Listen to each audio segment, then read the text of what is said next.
La pratique de la présence par Joel S. Goldsmith, chapitre 6. À celui qui a. Lorsqu'on en appela au maître pour nourrir les multitudes et que les disciples lui dirent qu'il n'y avait que quelques miches de pain et des poissons, il ne reconnut pas qu'il y avait une insuffisance. Non. Il commença par ce qui était disponible et le multiplia, car il savait que à celui qui a, il sera donné, et à celui qui n'a pas, sera enlevé même ce qu'il a. L'Écriture raconte l'histoire de la veuve qui nourrit Élisée. Bien qu'elle n'eût qu'une poignée de farine dans un baril et un peu d'huile dans une cruche, elle ne dit pas qu'elle n'avait pas assez pour partager, mais fit d'abord une petite galette pour Élisée avant d'en cuire une pour son fils et elle-même. Et le baril de farine ne s'épuisa point, ni l'huile ne manqua dans la cruche. Elle avait peu de choses, mais elle se servit de ce qu'elle avait et le laissa s'écouler au dehors d'elle. Jour après jour, nous sommes confrontés à la même question. Qu'avons-nous? Si nous sommes bien ancrés dans la lettre de vérité, la réponse est claire et certaine.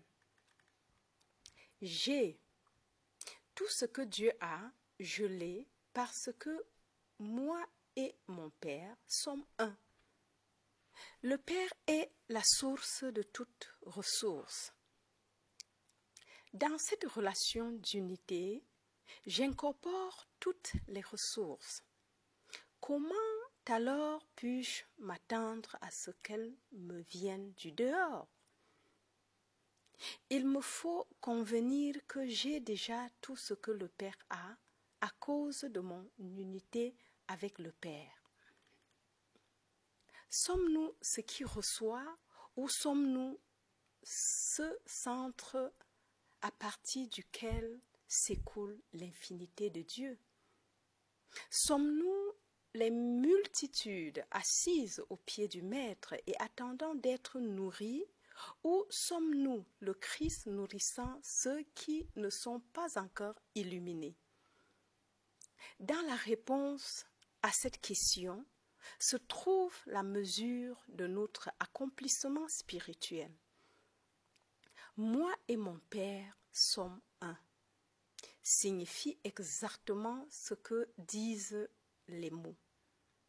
Nous ne devons jamais regarder en dehors de notre propre être pour notre bien, mais nous devons toujours nous voir comme le centre à partir duquel Dieu s'écoule.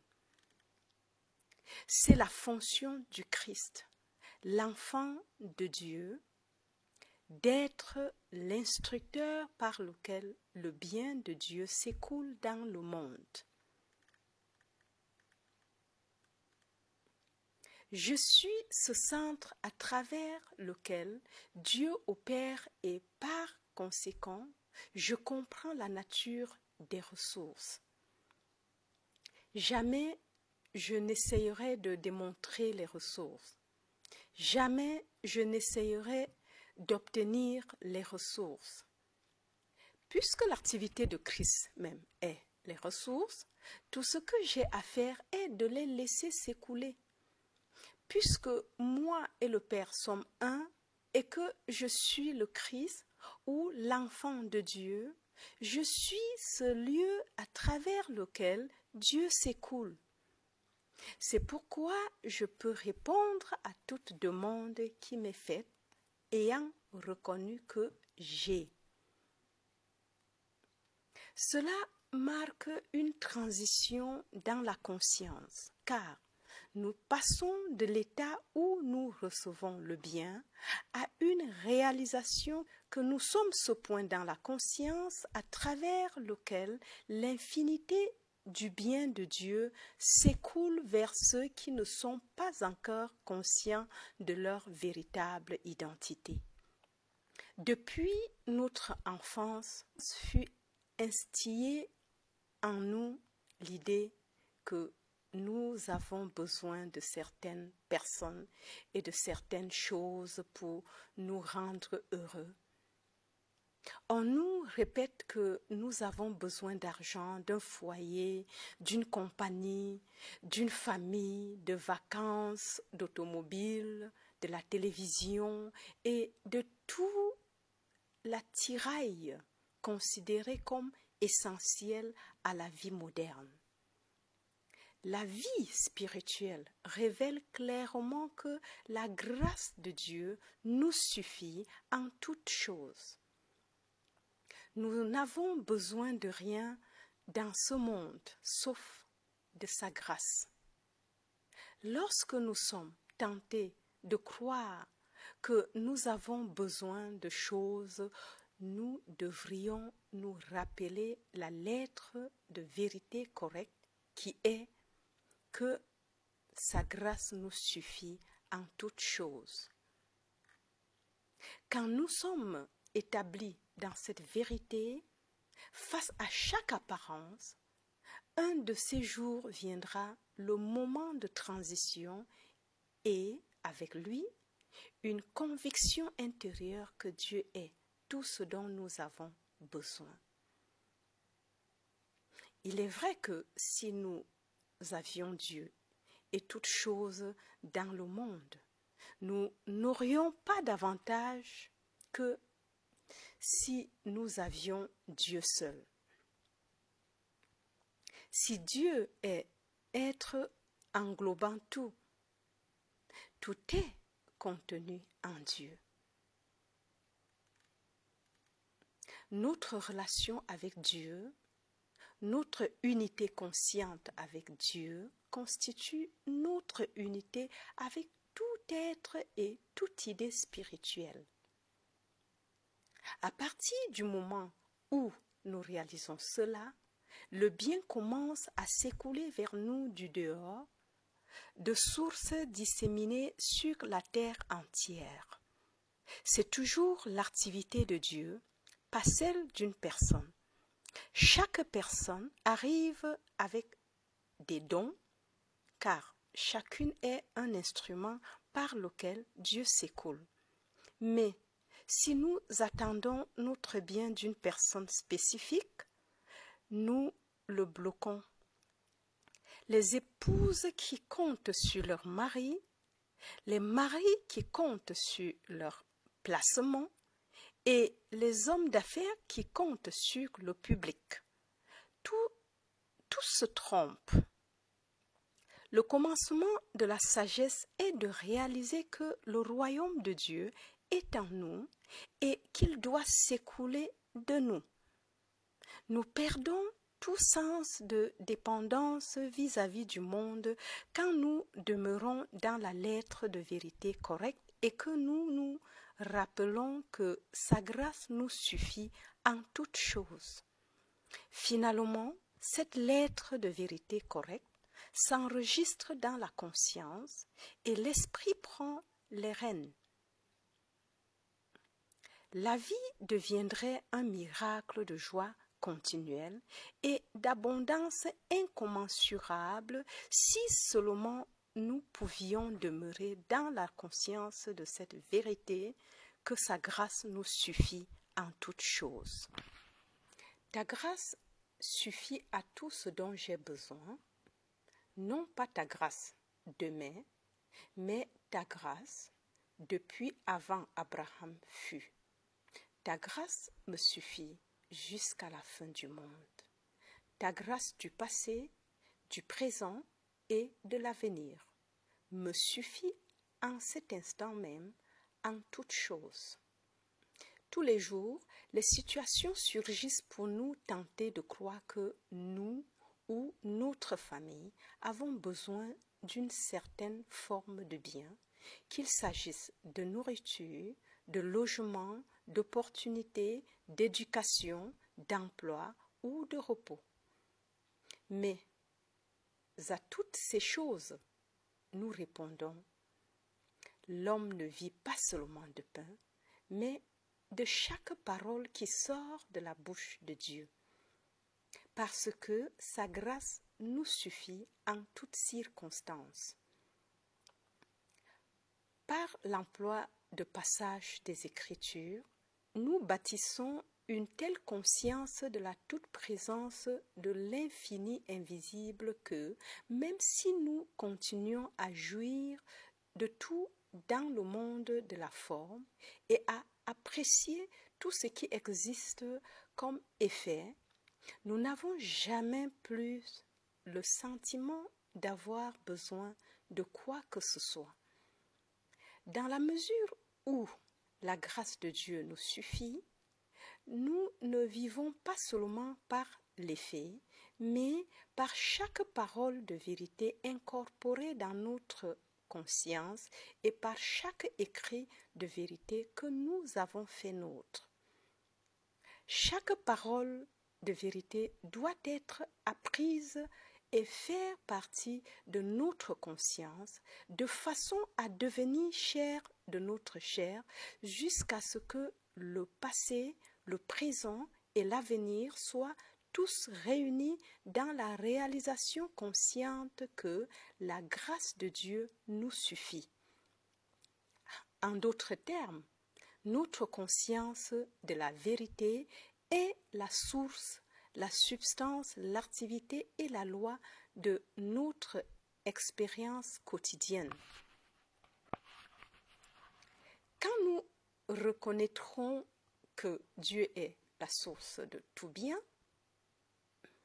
que Dieu nous suffit en tout, que les gens et les circonstances ne sont que les avenues ou instruments de notre bien, il est probable que nous ferons l'expérience que fit Moïse avec la manne tombant du ciel, ou bien celle que fit Élisée avec les corbeaux lui apportant des galettes cuites sur des pierres, et avec une veuve prête à partager avec lui.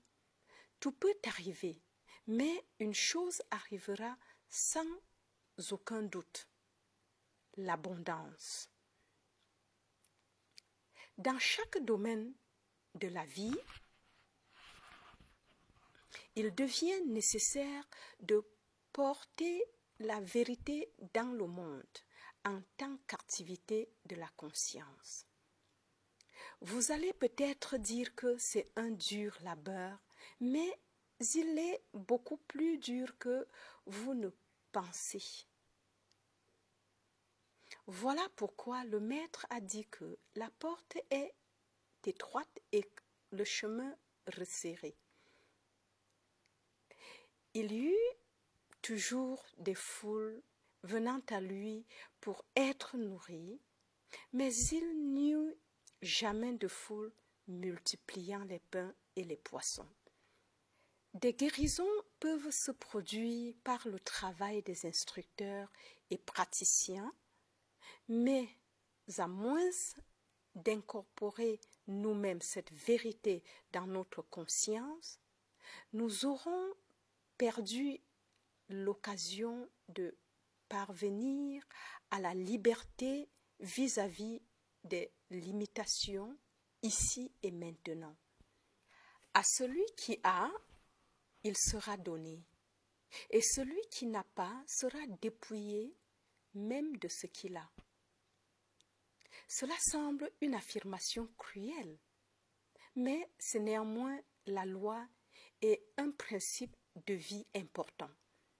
Si nous sommes confrontés à un problème et admettons que nous n'avons pas assez de compréhension, d'expérience ou de ressources pour faire face à une demande particulière qui nous est faite, nous déclarons avoir très peu. Très rapidement, ce peu nous sera enlevé, car En acceptant la pénurie, nous avons fait tout ce qu'il fallait pour nous appauvrir. Nous avons déclaré notre propre manque et la seule démonstration que nous puissions faire est celle d'un manque parfait. Nous démontrons une pénurie parfaite et complète. Celui qui a des désirs fera une démonstration parfaite de ce désir. Ce n'est que dans la mesure où il reconnaîtra la plénitude que son désir sera satisfait. À celui qui a, qu'avons-nous? Y a-t-il quelqu'un qui ne connaisse pas une affirmation de vérité? Alors, prenez cette seule affirmation et reconnaissez non que vous n'avez pas, mais que vous avez. Asseyez-vous dans le silence avec cette affirmation unique et observez avec quelle rapidité une autre arrivera, suivie d'une troisième, d'une quatrième, d'une cinquième, et ainsi de suite jusqu'à l'infini. Toutes les affirmations dont vous avez besoin afflueront vers vous, parce que vous découvrirez que ce n'est pas la vérité que vous connaissez qui vient vers vous, mais la vérité que Dieu connaît. Dieu vous communique sa compréhension et sa vérité. Votre seule responsabilité est d'ouvrir votre conscience et d'être réceptif. Ce qui s'écoule à l'extérieur n'est jamais de nous-mêmes. Cela vient du Père s'écoulant à travers nous, et plus grandes sont les demandes qui lui sont faites, plus grand est le flux. Nous en trouvons l'illustration dans la cruche d'huile qui ne s'arrêtait pas de couler. Il suffisait de la soulever et de commencer à verser, et le flot d'huile était continu. Nous trouvons le même phénomène dans la multiplication des pains et des poissons. Si nous prenons ce que nous avons et l'utilisons, une quantité plus grande continuera de s'écouler encore et encore. En reconnaissant que nous avons, nous ferons la démonstration d'avoir. En reconnaissant la sagesse, la compréhension, la présence et l'infinité de Dieu en nous, cela se met à s'écouler. Nous bloquons notre propre réalisation d'harmonie en prétendant avoir une insuffisance de vérité sous le faux masque de l'humanité. Ce n'est pas notre vérité ou la vérité que nous connaissons qui importe, mais la vérité que Dieu connaît. Si nous acceptons le passage biblique, « Mon enfant, tu es toujours avec moi, et tout ce que j'ai est à toi », et que nous sommes cohéritiers avec Christ de toutes les richesses célestes, nous réaliserons que rien de ce que nous avons dans le monde n'est à nous en vertu de notre propre force ou sagesse, mais en vertu de notre état d'enfant de Dieu. Dans notre filiation divine, comment pourrions-nous vivre en mendiant, en quémandant, en suppliant ou en nous attendant à ce que notre bien nous vienne d'autres personnes? Il n'y a là aucune cohérence. Convenons que nous sommes les sarments et que Christ est le sceptre, la présence invisible en nous. Et concevons que Dieu est la divinité avec laquelle nous sommes un. Si nous avons un arbre fruitier qui en ce moment est stérile et ne porte pas de fruits, nous ne demandons à personne d'attacher des pêches, des poires ou des pommes sur notre arbre improductif.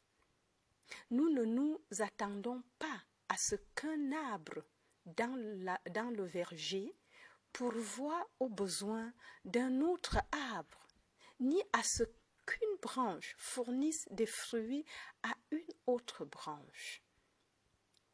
Chaque arbre porte des fruits issus de lui-même. Pour une personne qui n'a jamais vu le miracle d'un arbre fruitier, il doit paraître étrange que de l'intérieur de l'arbre, le fruit sorte par les branches. La raison se moquerait d'une telle possibilité. Voici une branche vide et voici un tronc vide. Alors, comment les pêches vont-elles monter de l'intérieur du tronc et se suspendre elles-mêmes aux branches? C'est peut-être un mystère, mais le fait est que c'est un phénomène régulier de la nature. Il est incompréhensible pour l'esprit humain de dire que nos ressources ne viennent pas les uns des autres, que notre prochain, nos amis ou nos parents ne subviennent pas à nos besoins, mais que nous, individuellement, par notre contact avec Dieu, recevons nos ressources de l'intérieur de notre être. Tout comme l'araignée tisse sa toile à partir de l'intérieur d'elle-même, notre bien se dévoile depuis l'intérieur de notre être. Mon enfant, tout ce que j'ai est à toi, est la lettre de vérité correcte, mais la connaître intellectuellement ne changera pas la pénurie en abondance. Cette affirmation de vérité nous fournit la base avec laquelle faire face à toute suggestion de limitation, mais il arrive un jour où nous ne le disons plus, mais nous le sentons et à ce moment-là, cette vérité devient la loi de notre expérience. Désormais, nous n'avons plus à nous inquiéter de ce que nous mangerons ou de ce que nous boirons ou de quoi nous serons vêtus parce que la loi de l'héritage divin s'en charge. Notre bien vient à nous au bon moment sans aucune ruse humaine.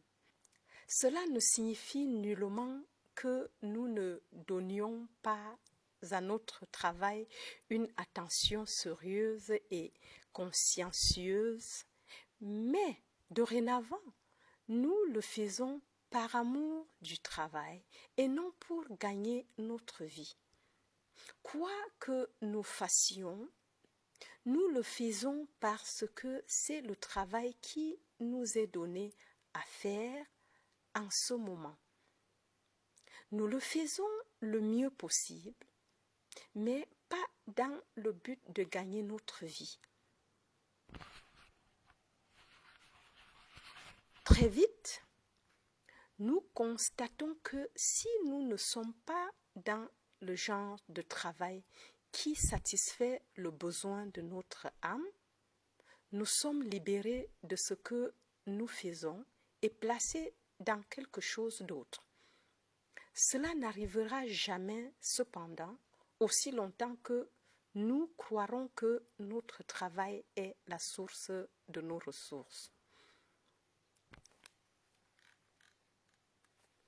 Une fois que nous réalisons avoir que moi et mon Père sommes un, et tout ce qu'a le Père est à moi, à partir de là, nous trouvons des manières pour que ce bien s'écoule de nous.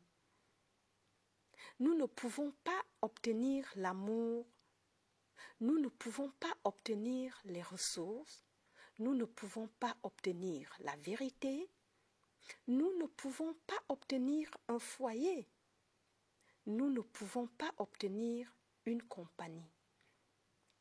Toutes ces choses sont incorporées en nous. Nous ne pouvons obtenir ces choses, mais nous pouvons commencer à verser. Nous pouvons commencer à multiplier. C'est à nous de commencer. La simple reconnaissance de ce principe peut nous ouvrir la voie pour expérimenter tout le bien. Mais, d'autre part, il se peut que nous ayons à ouvrir consciemment des voies spécifiques afin qu'ils s'écoulent. Si nous avons besoin de ressources, il nous faut commencer par les exprimer et il y a bien des façons de le faire. Certaines personnes peuvent donner une partie de ce qu'elles possèdent à une entreprise charitable ou bien elles peuvent même faire quelques dépenses inutiles à seule fin de prouver qu'elles ont. L'argent n'est pas la seule manière d'annoncer la pompe. Nous pouvons commencer à répandre l'amour, le pardon, la coopération et le service. Tout don destiné à Dieu ou aux enfants de Dieu est un don de soi-même. Cela est la mise en pratique du principe que nul bien ne peut venir à nous. Le bien doit s'écouler de nous. N'est-ce pas clair que s'attendre à recevoir le bien d'une source extérieure à notre être serait l'attitude même qui nous séparerait de ce bien, mais qu'une recherche intérieure constante de plus grandes opportunités de libérer le bien déjà établi en nous, de le laisser s'écouler, de l'exprimer, de le partager, ouvrirait les fenêtres du ciel. Nous devrions donner parce que nous avons, donner parce que nous avons en abondance, donner parce que nous débordons d'amour et de gratitude. La gratitude n'est pas liée à l'attente de ce que nous pourrions recevoir demain. La gratitude est le partage ou l'expression de la joie pour le bien déjà reçu. C'est donner sans le moindre désir d'un retour. Toute forme de don, que ce soit le don de choses tangibles telles que l'argent, la nourriture, les vêtements ou de choses intangibles telles que le pardon, la compréhension, la considération, l'amabilité, la générosité, l'amour, la paix ou l'harmonie, devrait avoir pour cause le fait que nous avons en abondance. Ensuite vient la transformation dans la conscience qui révèle notre état Christ. L'état Christ ne cherche jamais à recevoir. Il n'y a aucune mention dans le Nouveau Testament entier que le Maître ait cherché la santé, la richesse, la reconnaissance, la récompense, la célébrité, le paiement ou la gratitude. Le Christ brille. Son activité complète est celle de briller. Voilà pourquoi on fait souvent référence au Christ en tant que lumière. La lumière ne peut rien recevoir. La lumière se répand. La lumière est une expression. La lumière est un écoulement. Il en est ainsi de l'état Christ. Il n'a jamais aucun désir de recevoir quoi que ce soit. L'état Christ est soi-même l'infinité de Dieu dans l'expression individuelle. Dès qu'un individu cherche un retour, il est de nouveau dans l'état humain. Il n'est pas dans l'état Christ parce que l'état Christ est la plénitude de la divinité corporellement rendue visible individuellement. L'état Christ ressemble beaucoup à l'intégrité. L'intégrité est ce qui s'écoule au dehors, sans attendre un retour. L'intégrité n'est pas une qualité d'être qui cherche une récompense ou un retour. L'intégrité est un état de l'être pour nulle autre raison que celle d'être. Ainsi est l'état Christ. Lorsque quelqu'un parvient, ne serait-ce qu'à une petite mesure d'état Christ, il n'y a plus d'identité personnelle qui ait besoin d'être servie. L'état Christ est un serviteur, non un maître. Il est ce qui accorde, donne et partage, mais il n'a rien à recevoir en retour, car il est déjà la plénitude de la divinité corporellement.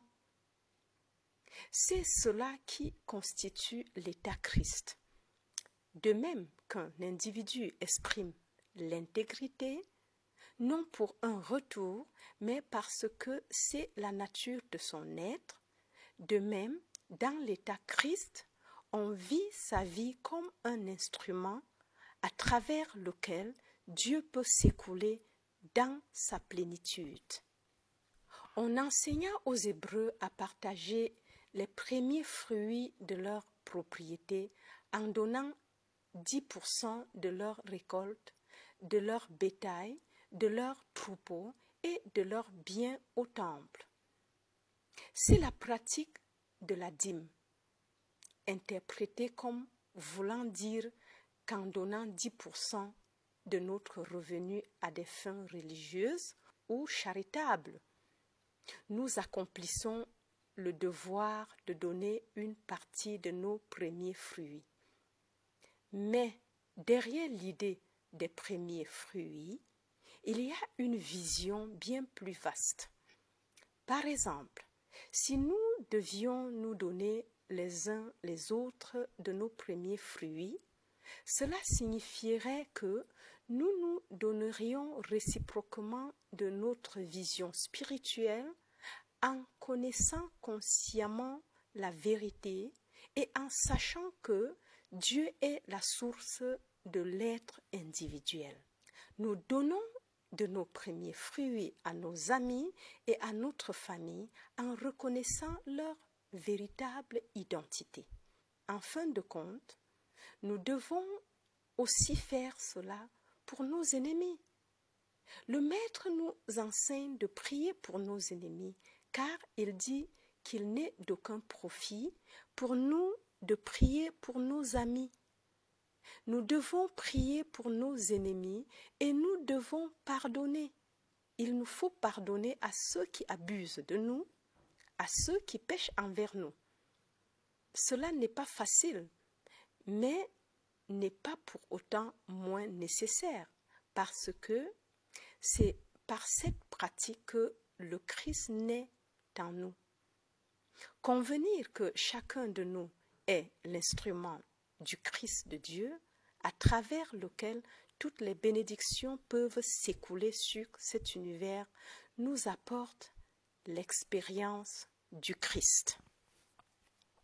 Donner de nos premiers fruits, c'est jeter notre pain sur les eaux.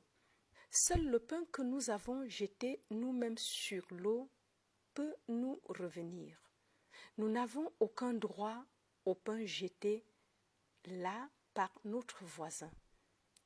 Il n'y a rien au monde qui ait le moyen de revenir vers nous, sauf ce que nous envoyons dans le monde. Le principe est que la vie est complète au-dedans de nous. Quand nous lui permettons de s'écouler à l'extérieur, elle nous revient. Nous n'avons droit qu'au pain de vie que nous plaçons sur les eaux de la vie parce que Dieu a planté en nous la perfection de son propre être. Le pain que nous jetons est la substance de vie, ce qui nous sustente et nous maintient. Jeter notre pain dans les eaux consiste à connaître la vérité que Dieu est l'âme de cet univers, ainsi que le mental, la vie et l'esprit de l'être individuel. Avec cette connaissance, nous jetterions du pain spirituel sur les eaux et le pain éternel serait nôtre. La réalisation de notre unicité avec Dieu nous donne la plénitude de la divinité corporellement et nous sommes héritiers de Dieu et cohéritiers. Cette plénitude peut alors commencer à s'écouler de nous. Le principe de l'abondance est à celui qui a, il sera donné. Pratiquez ce principe en jetant votre pain sur les eaux, en donnant librement de vous-même et de ce que vous possédez, sachant que ce que vous donnez est à Dieu et que vous n'êtes que l'instrument en tant que lequel le don s'écoule dans le monde. N'attendez jamais un retour, mais demeurez dans une calme confiance, dans l'assurance que la fontaine de vie est au-dedans de vous et que sa grâce vous suffit en toutes choses. Dans cette certitude, née d'une compréhension intérieure de la lettre de vérité, vous avez la coupe de joie déborde et tout ce qu'a le Père s'écoule en expression visible.